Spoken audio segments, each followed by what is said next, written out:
मेरठ, एक शहर जिसकी हलचल के नीचे एक ऐसा राज दबा हुआ था जो बहुत जल्द सबके सामने आने वाला था। आज हम एक ड्रम के अंदर छिपी हुई एक ऐसी खौफनाक सच्चाई की परतें खोलेंगे जिसने न सिर्फ एक शहर बल्कि पूरे देश को झकझोर कर रख दिया। ये कहानी है उत्तर प्रदेश के शहर मेरठ की। एक ऐसा शहर जहां दिन के उजाले में तो जिंदगी दौड़ती है, पर रात के अंधेरे में न जाने कितने गहरे राज दफन हो जाते हैं। हर गली, हर घर की अपनी एक कहानी है। लेकिन मार्च 2025 में इसी शहर में कुछ ऐसा हुआ जिसे भूलना नामुमकिन है। एक ऐसी वारदात जिसने सिर्फ मेरठ ही नहीं बल्कि पूरे देश को हिलाकर रख दिया था। तो हर कहानी की तरह इसकी भी एक शुरुआत है। ये कहानी एक शादी से शुरू हुई, लेकिन इसका अंत धोखे और खौफ से हुआ।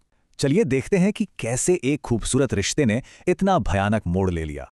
साल था 2023। इंडियन नेवी के एक अफसर सौरभ राजपूत ने मुस्कान रस्तोगी से शादी की। उनका भविष्य उम्मीदों से भरा हुआ था। जल्द ही उनका परिवार बढ़ा और बाहर से देखने वालों के लिए उनकी दुनिया एकदम परफेक्ट थी।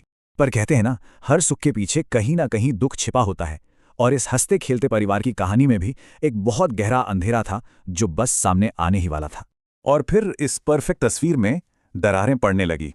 सौरभ को पता चला कि मुस्कान का साहिल शुक्ला नाम के एक आदमी से अफेयर चल रहा है। सौरभ ने अपने रिश्ते को बचाने की हर मुमकिन कोशिश की। वो अपने बच्चों की खातिर गिड़गिड़ाया, लेकिन मुस्कान ने एक नहीं सुनी। घर अब घर नहीं, जंग का मैदान बन चुका था। और फिर आई वो रात जिसने सब कुछ हमेशा के लिए बदल दिया। 4 मार्च 2025। ये तारीख एक खौफनाक साजिश की गवाह बनने वाली थी।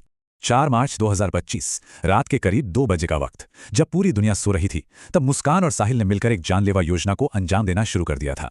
प्लान का पहला कदम था सौरभ को ड्रग्स देना। जब सौरभ पूरी तरह से बेबस हो गया, तब साहिल ने एक कसाई वाले चाकू से उस पर हमला कर दिया।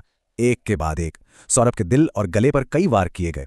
उस रात घर की दीवारों में सिर्फ सौरभ की चीखें गूंज रही थीं। लेकिन हत्या के बाद जो हुआ वो शायद उससे भी ज्यादा भयानक था। अब बात करते हैं ड्रम में छिपे उस राज की, जो असल में सबूत मिटाने की एक बहुत ही घिनौनी कोशिश थी। इस हत्या के बाद मुस्कान और साहिल ने सौरभ के शरीर के 15 टुकड़े कर दिए। जी हां, 15 टुकड़े। ये एक ऐसी क्रूरता थी जिसकी कोई कल्पना भी नहीं कर सकता। शरीर के उन टुकड़ों को उन्होंने एक नीले रंग के ड्रम में डाला और फिर उसे ऊपर तक सीमेंट से भर दिया। वो ड्रम एक जीती जागती कब्र बन चुका था। लेकिन कहते हैं ना, झूठ ज्यादा दिन तक टिक नहीं सकता। चलिए अब देखते हैं कि कैसे पुलिस की जांच ने इस पूरे सच से पर्दा उठाया। हत्या के बाद मुस्कान और साहिल ने पड़ोसियों को बताया कि सौरभ शहर से बाहर गया है और ऐसे रहने लगे जैसे कुछ हुआ ही न हो। लेकिन जब पुलिस ने गुमशुदगी की रिपोर्ट पर काम करना शुरू किया तो शक की सुई घूम फिरकर उन्हीं पर आ टिकी। जब पुलिस और फोरेंसिक टीम ने उस सीमेंट से भरे ड्रम को खोला तो अंदर का मंजर देखकर हर किसी के होश उड़ गए।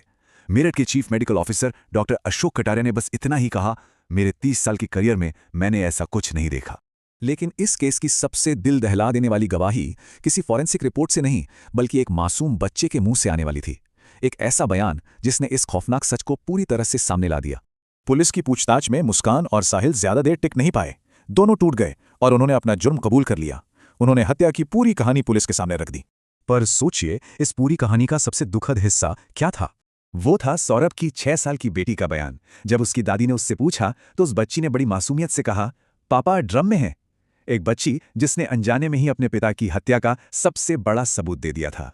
ये कहानी सिर्फ एक अपराध की दास्तान नहीं है, ये एक कहानी है और एक चेतावनी भी। इस पूरी घटना से एक बहुत गहरा सबक मिलता है। मेरठ का ये केस असल में हमें ये चेतावनी देता है कि कैसे आज की दुनिया में बिगड़ते हुए रिश्ते एक इंसान को एक राक्षस में बदल सकते हैं। सौरभ राजपूत तो अब इस दुनिया में नहीं है, लेकिन उनकी कहानी हमेशा एक चेतावनी बनकर हम सबके बीच रहेगी। ये कहानी एक दर्दनाक याद दिलाती है कि कैसे प्यार और विश्वास की नींव पर बने रिश्ते भी नफरत और धोखे की अंधेरी खाई में गिर सकते हैं और एक खूबसूरत शुरुआत का अंत खून से हो सकता है।